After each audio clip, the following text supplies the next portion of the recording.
بسم اللہ الرحمن الرحیم رب اشرح لی صدری ویسر لی امری واحلل عقدۃ من لسانی یفقہوا قولی اللہم صلی علی فاطمہ و ابیہا و بعلہا و بنیہا و سر المستودع فیہا بعدد ما احاط بہ علمک۔ اما بعد فقد قال اللہ تبارک و تعالی فی قرآن مجید وما اتاکم الرسول فخذوہ وما نہاکم عنہ فانتہوا۔ اب ہم آتے ہیں اسی اپنے ٹاپک کے اوپر فقہ قرآن کہ ہم نے وضو کی آیت کو بیان کیا، ہم نے سورہ مدثر کی آیت کو، اس کے لفظوں کو اندر جا کر بیان کیا کہ ہمارا لباس کیسے ہونا چاہیے، کتنا کلین ہونا چاہیے۔ ہم بہت زیادہ لمبی بحث میں نہیں گئے، صرف لفظوں کا ترجمہ کیا، اور ہم نے جو فقہ قرآن چوز کیا ہے وہ یہی ہے کہ ہم ہر لفظ کے اندر جا کر اس کا گہرائی میں ایک ایک لفظ کو ہم کھولیں اور اس کا روٹ میننگ اور اس کے روٹ ورڈز لے آئیں۔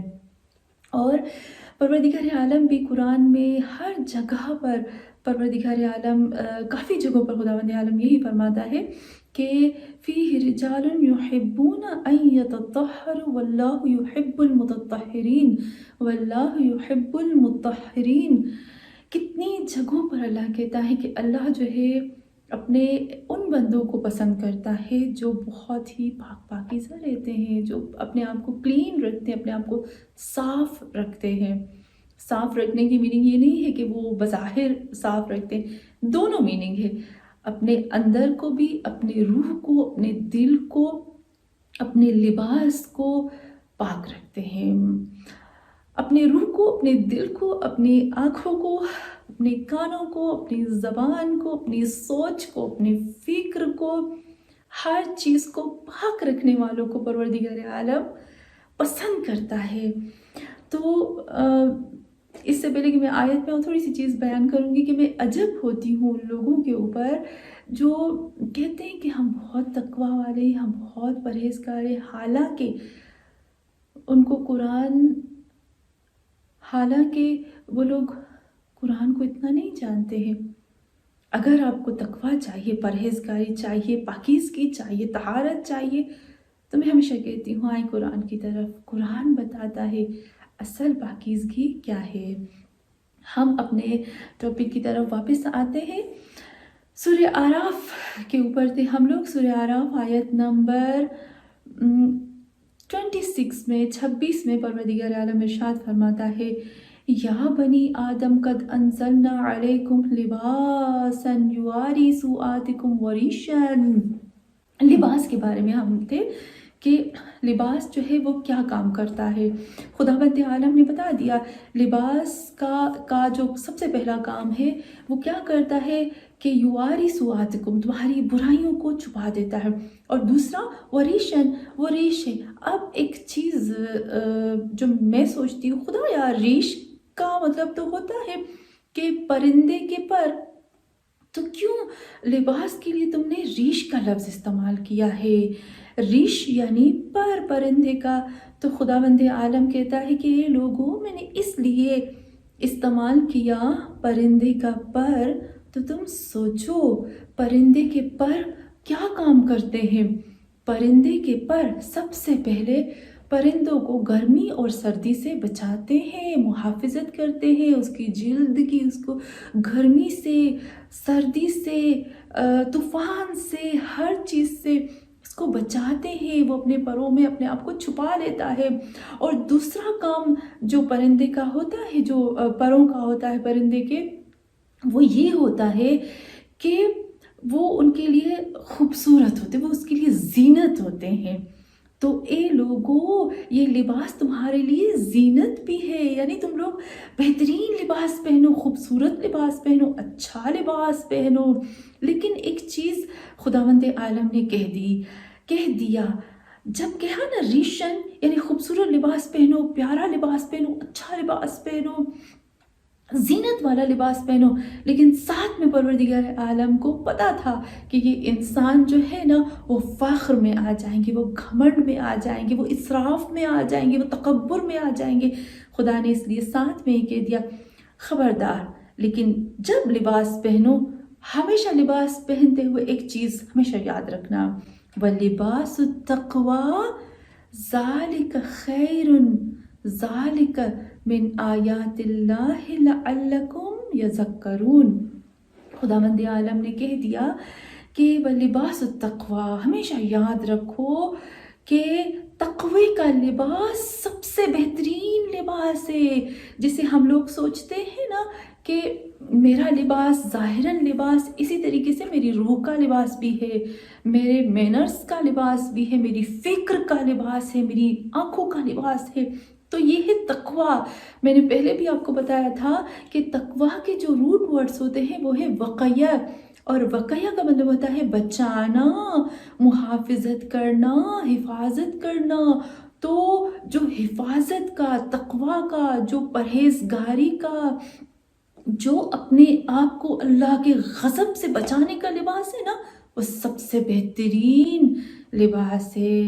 اور خدا کہتا ہے ذَلِکَ مِنْ آیَاتِ اللَّهِ لَعَلَّهُمْ یذکرون۔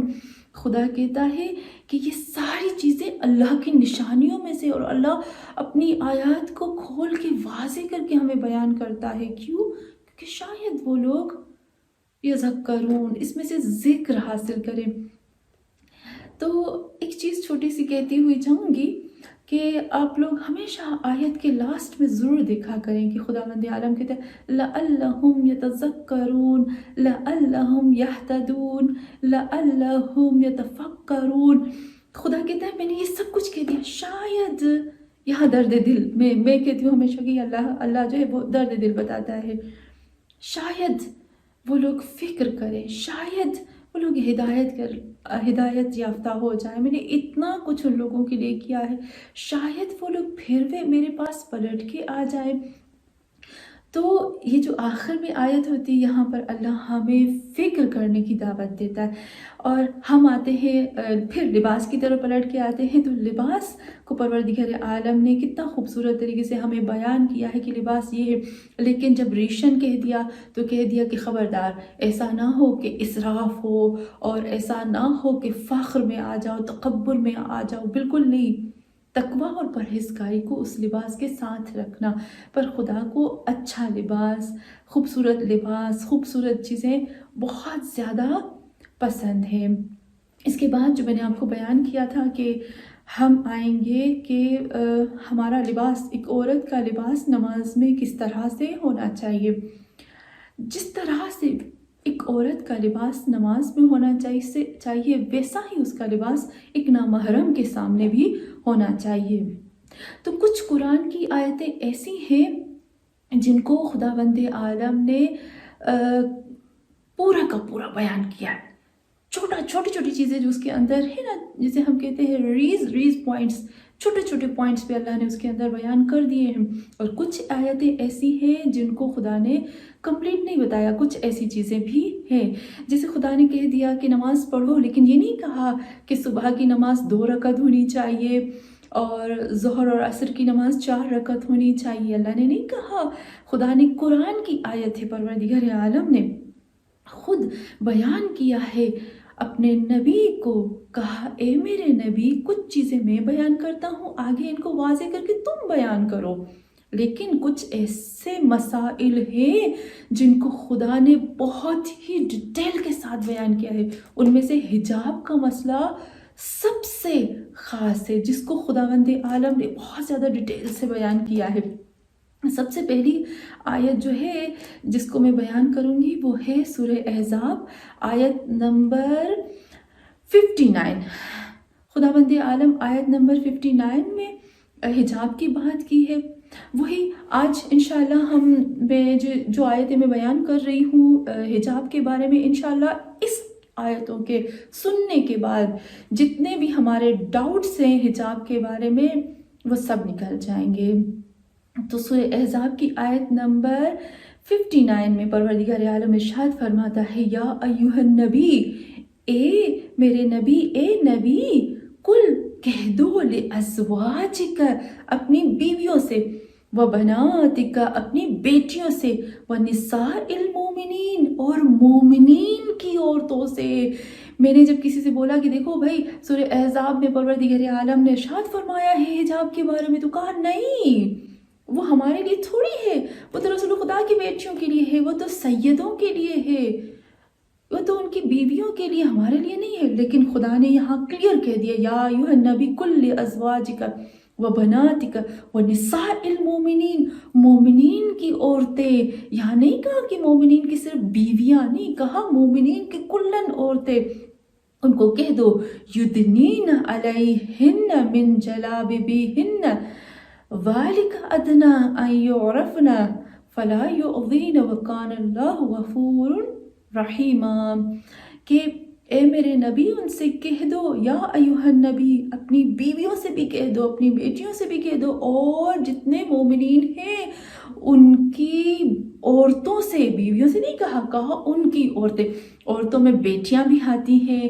عورتوں میں بہنیں بھی آتی ہیں، عورتوں میں سب آ جاتی ہیں، یدنین علیہن من جلابیبہن، انشاءاللہ اس آیت کو اور سورہ نور کی آیت کو ہم لے کر جائیں گے۔ میں پھر سے کہتی ہوں کہ جب ہم آئیں گے انشاءاللہ حجاب کی آیتوں میں، تو میں نہیں کہوں گی، میں اس کی تفسیر نہیں کروں گی، بلکہ میں لفظوں کے اندر جاؤں گی، ایک ایک لفظ کی روٹ میننگ، اصل میننگ بتاؤں گی، اصل لفظ کے ساتھ، اور پھر اس کے بعد آپ ڈیسائیڈ کرو گے کہ حجاب کی لمٹ کتنی ہے، کہاں تک ہے، اور کتنا عورت کو اپنے آپ کو چھپانا چاہیے۔ وصلی اللہ علی محمد وعلی آلہ الطیبین الطاہرین۔